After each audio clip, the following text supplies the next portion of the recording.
A paz de Cristo, o amor de Maria, amado irmão, amada irmã, que do presta atenção. Vamos rezar?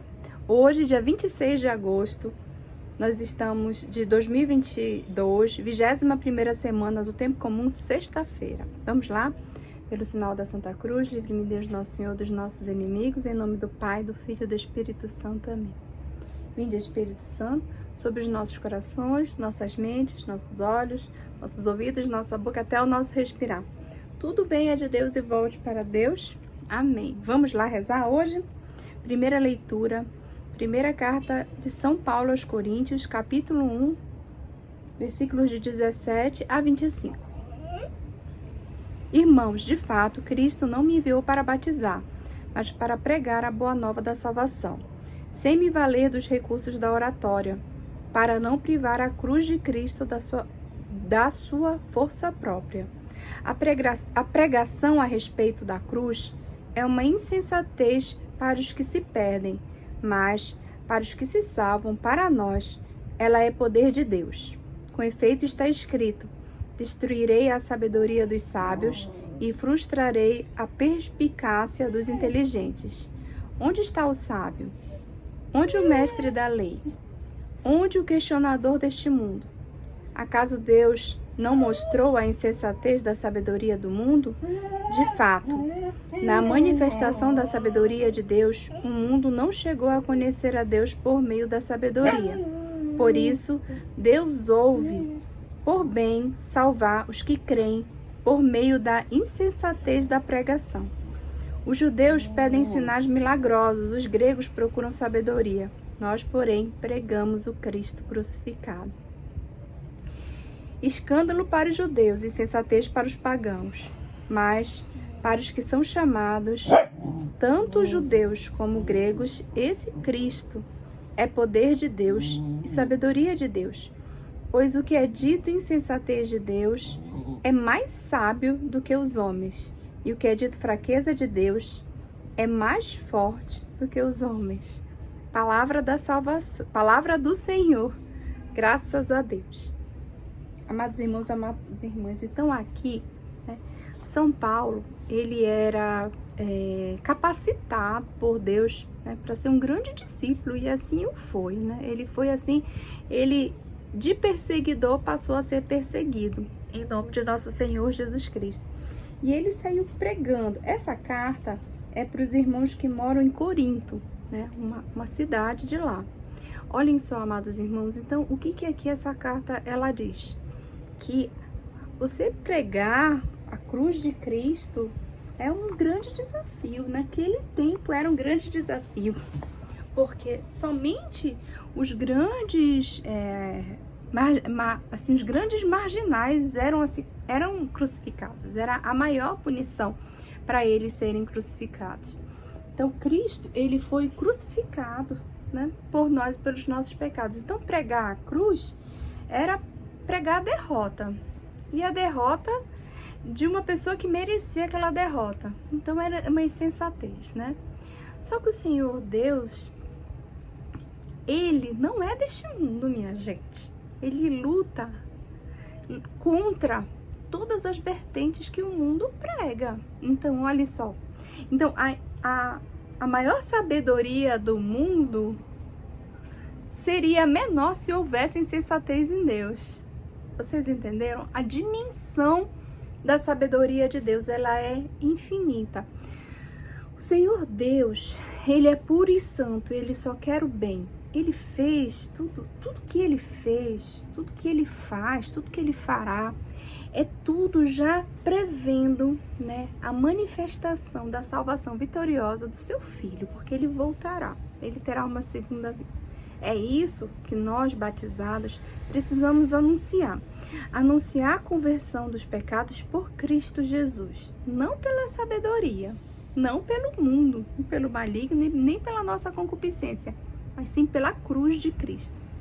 A ressurreição, ela passa pela cruz. Nós não podemos, de hipótese alguma, tirar a cruz do nosso caminho, porque Cristo nos mostrou que é pela cruz que somos verdadeiramente salvos. Então hoje, a cruz que você está carregando eu não consigo entender a dimensão que ela é. A primeira coisa que você tem que entender é que você hoje pode estar na situação de Jesus, de não merecer essa cruz. Entretanto, o mundo lhe deu essa cruz. E que Deus, se Deus permitiu que essa cruz chegasse até a sua vida, até a sua família, é porque Ele vai tirar uma graça muito maior do que o sofrimento que ela está lhe causando hoje.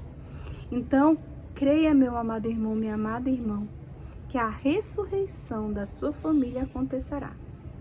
Não sei se como em Cristo no terceiro dia, mas eu lhe afirmo com toda a minha fé e com toda a certeza que se nós andarmos nos caminhos do Senhor, aquele que Ele nos mostrou, nós iremos passar pela cruz e nós vamos ressuscitar.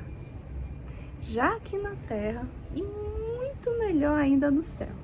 Amém? Vamos lá ao Salmo de hoje, do dia 26. Salmo responsorial, Salmo 32. Transborda em toda a terra a bondade do Senhor. Ó justo, alegrai-vos no Senhor. Aos retos fica bem glorificado. Dai graças ao Senhor ao som da harpa, da lira de 10 cordas celebrai-o. Pois reta é a palavra do Senhor, e tudo o que Ele faz merece fé. E tu, Deus, ama o direito e a justiça. Transborda em toda a terra a sua graça. O Senhor desfaz os planos das nações e os projetos que os povos se propõem. Mas os desígnios do Senhor são para sempre, e os pensamentos que Ele traz no coração, de geração em geração, vão perdurar. Acredite que até antes, da educação, que assim somos assim, uma boa formação, é você dizer, olha, dê uma boa formação, uma formação escolar, acadêmica para o seu filho.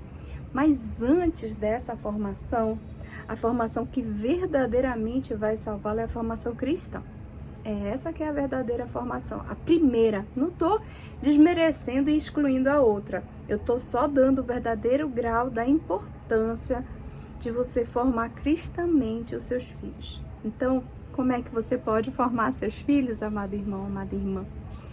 Lembre-se, você precisa primeiro se formar. Você precisa ser exemplo dentro da sua casa, com seu esposo, com seus filhos, com seus vizinhos, no local de trabalho, com os demais familiares, enfim, você precisa. Eu não tô dizendo aqui que vai ser fácil. Pelo contrário, seguir a Cristo sempre é ir contra a maré.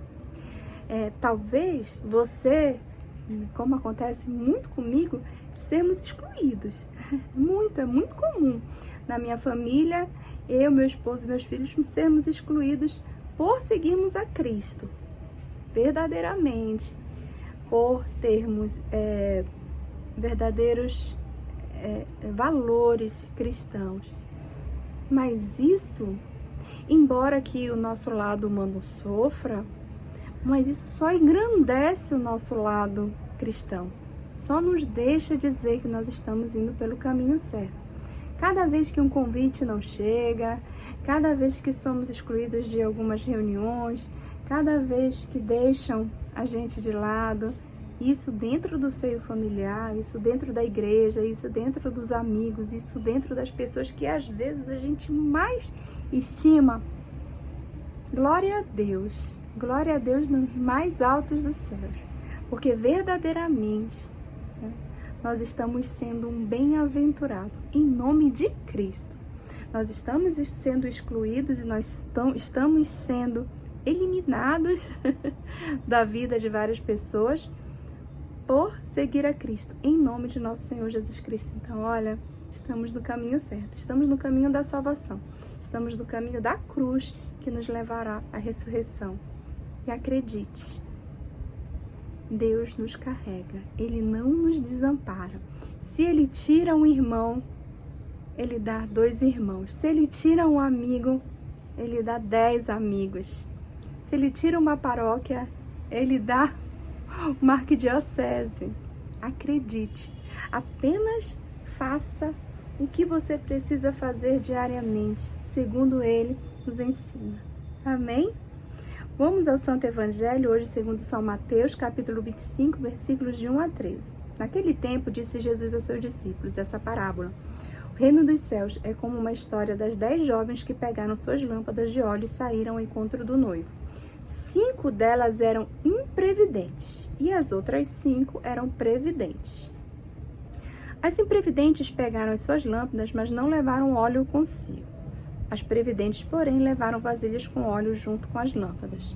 O noivo estava demorando, todas elas acabaram cochilando e dormindo. No meio da noite, ouviu-se um grito. O noivo está chegando, ide ao seu encontro. Então, as 10 jovens se levantaram e prepararam as lâmpadas. As imprevidentes disseram às previdentes, dai-me um pouco de óleo, porque nossas lâmpadas estão se apagando. As previdentes responderam, de modo nenhum, porque o óleo pode ser insuficiente para nós e para vós. É melhor irdes comprar aos vendedores. Enquanto elas foram comprar óleo, o noivo chegou e as que estavam preparadas entraram com ele para a festa de casamento, e a porta se fechou. Por fim chegaram também as outras jovens e disseram, Senhor, Senhor, abre-nos a porta. Ele, porém, respondeu, em verdade, eu vos digo, não vos conheço. Portanto, ficai vigiando, pois não sabeis qual será o dia nem a hora. Palavra da salvação, glória a vós, Senhor. Então, aqui essa parábola, né? Eu sempre falo essa parábola, eu acho que vocês estão lembrando agora que são das virgens previdentes, né? Seja uma virgem previdente. Então, eram 10 esperando o noivo. 5 eram previdentes e 5 imprevidentes, ou seja, eram prudentes, eram cuidadosas, né? Elas não deixavam para depois, né? Sabiam o que estavam fazendo, e 5 não. Então, a lâmpada, né? O pavio que dava na querosene, precisa de óleo para consumir ali o pavio para poder dar fogo. Então, umas levaram os óleos, não sabiam quanto tempo ia caminhar para encontrar o noivo, e outras não. O que aconteceu? Essas que não levaram, a chama ia apagando. Elas disseram, me empresta aí um pouco. Elas disseram, olha, se eu emprestar para você, vai acabar a minha, não vou conseguir chegar lá no noivo. Então, vai lá no mercado e compra. Então, elas foram comprar. E essas foram ao encontro do noivo, casaram, foram, né, viver suas núpcias, as núpcias do cordeiro. Enquanto voltaram, estava fechado, né? A porta estava fechada. E o Senhor, Deus Todo-Poderoso, dono de tudo, disse que não as conhecia. Amados irmãos, amadas irmãs, isso aqui é pela a urgência da nossa conversão. A urgência de levarmos o Senhor, embora que às vezes falte-nos força, embora que a dor seja grande, embora que a tristeza seja grande, mas antes de nós, Jesus precisa chegar. Antes de nós, precisa haver salvação de todos. Antes de nós, a boa nova de Cristo deve chegar. Antes de nós, que seja Ele antes de nós. E Ele não vai pedir para você nada que você não consiga agir. Eu não sei de que maneira você pode agir hoje na evangelização, mas se você é batizado, meu amigo, meu amado irmão, minha amada irmã, a missão é sua. Todos nós temos essa missão e seremos cobrados. Então eu peço para você ser uma virgem previdente, né? Bote aí no seu óleo, seja essas almas que você vai levar. Você vai levar? Não. Você vai levar o nome de Jesus, que só Ele leva ao céu. Porque nós somos servos inúteis, não fazemos mais nada que a nossa obrigação. É o Pai que nos chama de filho, por infinito amor. Que Deus abençoe e nos dê a graça da conversão agora, que consigamos viver hoje a conversão. E que se faça Deus em cada um de nós e em tudo que a gente faça, que a gente veja, que seja resplandecente o rosto de Cristo. Amém? Estaremos sempre reunidos aqui no Presta Atenção. Em nome do Pai, do Filho e do Espírito Santo. Amém. Fique com Deus até amanhã. Beijo da Cris.